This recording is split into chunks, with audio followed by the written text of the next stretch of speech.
나 만군의 주 이스라엘의 하나님이 말한다. 내가 너희에게 받고 싶은 것은 제사가 아니다. 너희가 번제는 다 태워 내게 바치고 다른 제물은 너희가 먹는다고 하지만 내가 허락할 터이니 번제든 무슨 제사든 고기든 다 너희들이 먹어라.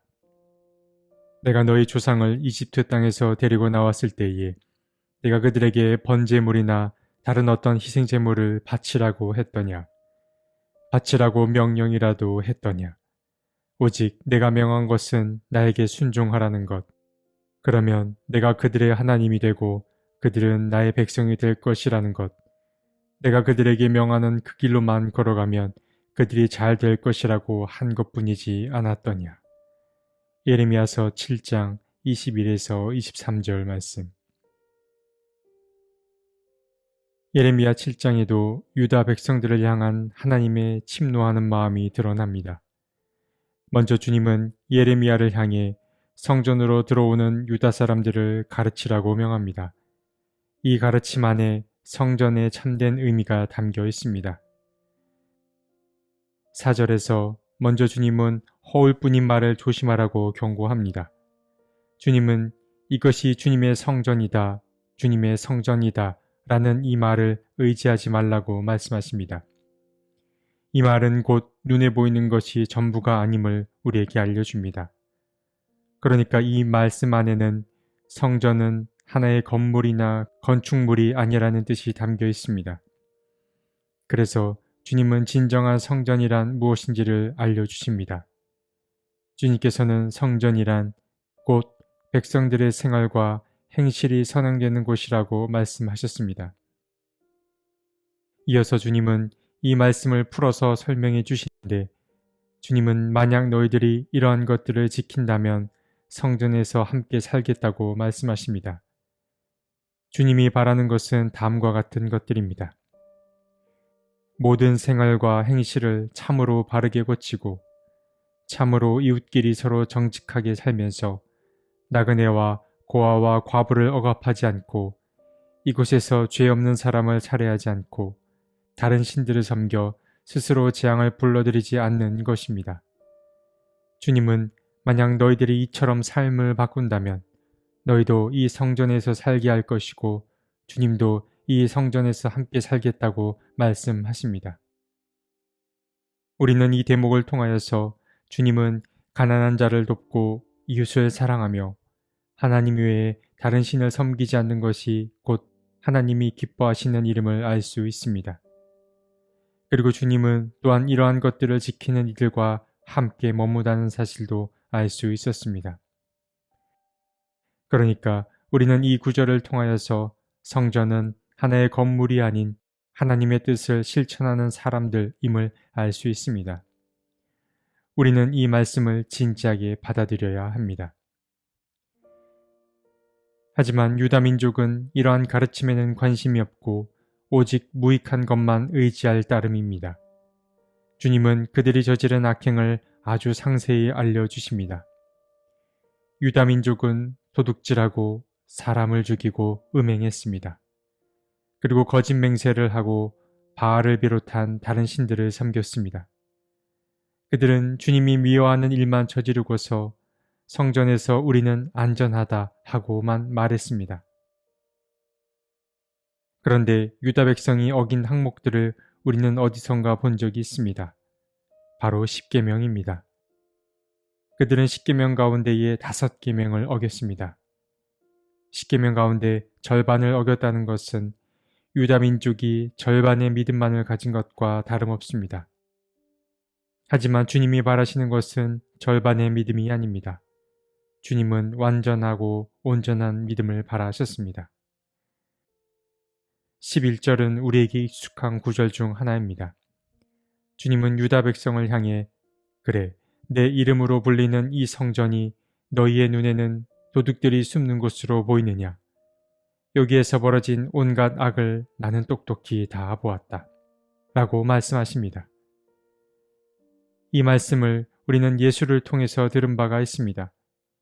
예수는 마가복음 11장 17절에서 예레미야서의 이 말씀을 인용했습니다. 예수님은 예루살렘에 들어가셨다가 성전뜰에서 물건을 사고 팔고 돈을 주고받는 사람들을 보며 안타까운 마음에 이 말씀을 하셨습니다. 우리는 예레미야가 살던 당시나 예수가 살던 당시가 크게 다르지 않음을 뼈아프게 자각하게 됩니다. 하나님께서는 단단히 화가 났습니다. 그래서 주님은 두 가지를 행동에 옮기려고 하십니다. 하나는 하나님께서 직접 행하실 예정이고 다른 하나는 예레미야를 통해 행하실 예정입니다. 먼저 주님은 자신의 이름을 두었던 실로에서 유다 민족을 쫓아버리겠다고 말씀하십니다. 실로는 예루살렘에서 북쪽으로 30km 정도에 있는 곳입니다. 예루살렘에서 멀지 않은 이 실로에는 이스라엘이 가나안을 정복한 다음에 세웠던 성소가 있었습니다. 그리고 실로에 세워진 이 성소에는 사무엘 시대에 이르기까지 계속해서 언약궤가 자리 잡고 있었습니다. 그러니까 실로는 그야말로 예루살렘 성전의 전신이라고 할 수 있습니다. 그런데 주님께서 바로 이 실로에서 유다 민족을 내쫓겠다고 말씀하고 계신 것입니다. 주님은 이제 유다 민족과 인연을 끊으려고 하십니다. 이제 하나님과 유다 백성은 이방인들보다 더 먼 사이가 될 것입니다. 그리고 이어서 주님은 예레미야를 통해 한 가지 일을 더 진행하려고 하십니다. 그런데 그것은 예언자의 존재 이유에 반하는 명령이기도 했습니다. 주님은 예레미야에게 말씀하십니다. 그러므로 너 예레미야는 이 백성을 보살펴 달라고 기도하지 말아라. 너는 그들을 도와달라고 나에게 호소하거나 간구하지도 말고 나에게 조르지도 말아라. 나는 이제 너의 말을 들어주지 않을 것이다. 예언자의 직무 가운데 하나는 백성들을 대신해 하나님께 간구하는 것입니다. 예언자는 하나님께 나아가 백성들을 대신해 용서를 구하고 또 하나님에게서 들은 내용을 다시 백성들에게 전합니다. 그런데 하나님께서는 이 일을 금하셨습니다.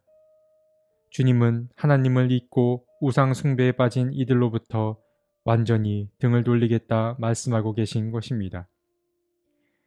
이어서 주님은 자신이 진정으로 바랐던 제사가 무엇인지 말씀해 주십니다. 주님은 유다 민족의 형식적인 제사를 강하게 꾸짖었습니다. 그러면서 주님께서는 백성들에게 받고 싶었던 것은 제사가 아니라 바로 순종임을 알려주셨습니다. 주님은 만약 너희가 나에게 순종하면 내가 너희들의 하나님이 되고 너희는 곧 나의 백성이 될 거라고 말씀하셨습니다. 하지만 주님은 주님께 순종하지도 않고 주님의 말에 귀 기울이지도 않은 이 유다 민족을 일러 너희는 너희 조상보다 더 고집이 세고 악하다 라고 말씀하셨습니다. 유다 민족은 그들의 조상들보다 더 나쁜 평가를 받은 것입니다. 주님은 이제 말씀하십니다.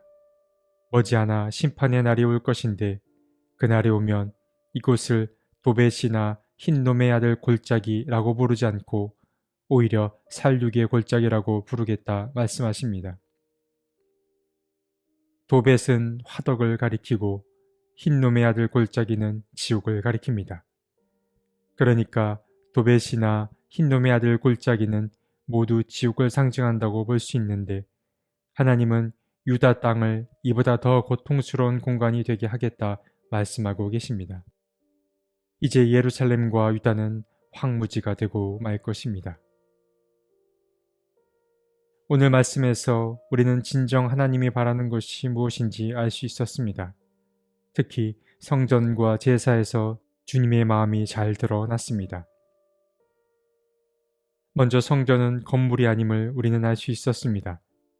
주님은 하나님의 뜻을 행하는 이들과 함께 하시고 그곳이 곧 성전임을 알려주셨습니다. 하나님의 뜻이 무엇인지는 오늘 본문 5절과 6절에 잘 나와 있었습니다. 모든 생활과 행실을 바르게 고치는 것, 이웃과 서로 정직하게 사는 것, 나그네와 고아와 과부를 억압하지 않는 것, 죄 없는 사람을 살해하지 않고 다른 신들을 섬기지 않는 것이 바로 그것이었습니다. 그리고 주님은 제사를 바라는 게 아니라 순종을 바란다는 사실 또한 알 수 있었습니다. 순종은 복종을 뜻하지 않습니다. 참된 순종이란 기꺼운 마음으로 협력하는 것을 말합니다. 주님은 형식뿐인 제사, 형식적인 예배를 바라지 않습니다. 주님은 기꺼운 마음을 가진 사람과 당신의 일을 함께하길 바라십니다. 오늘 하루 기쁜 마음으로 주님의 일에 동참하는 모두가 되었으면 좋겠습니다. 하나님, 우리의 믿음 없음을 용서해 주십시오. 이 연서의 말씀을 통해 주님의 뜻을 알았사오니 용기를 내어 주님의 뜻을 행할 수 있게 도와주십시오. 형식에서 벗어나 참된 순종을 할 수 있게 도와주십시오. 아멘.